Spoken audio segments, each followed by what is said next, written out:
So in this question, we have to find the loss in energy during the process. Right. Now, the disk number 1 is rotating about their regular axis with angular velocity omega 1, let us suppose, and second disk rotating about their regular axis with angular velocity omega 2, and these two has the same moment of inertia, right. So initial kinetic energy can be written as half of I omega 1 squared plus half of I omega 2 squared. Now, if these two are kept in contact, there must be the conservation of angular momentum, and by using the conservation of angular momentum, we can find the angular velocity of the combination, right. So angular velocity of the combination is given by using conservation of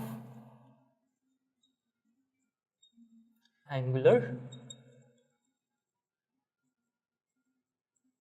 momentum, right. So conservation of angular momentum. In this, initial angular momentum must be equal to final angular momentum, and initial angular momentum is I omega 1 plus I omega 2 must be equal to I plus I into omega dash, let us suppose. So omega dash is equal to omega 1 plus omega 2 divided by 2, right, and this is the final angular velocity. So final kinetic energy can be written as half 2I into omega dash squared, and that is equal to 2 get cancelled, I into omega dash is nothing but omega 1 plus omega 2 divided by 4, right.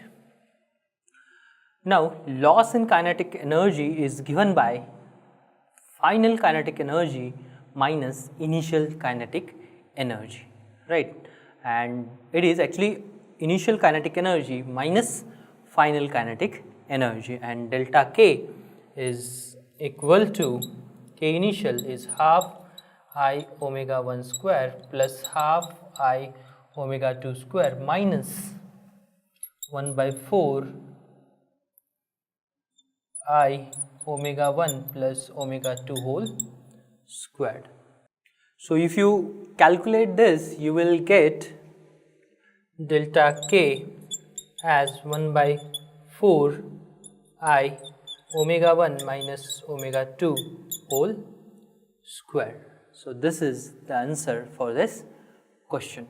So as you can see from the options, option number 3 must be the correct option for this question.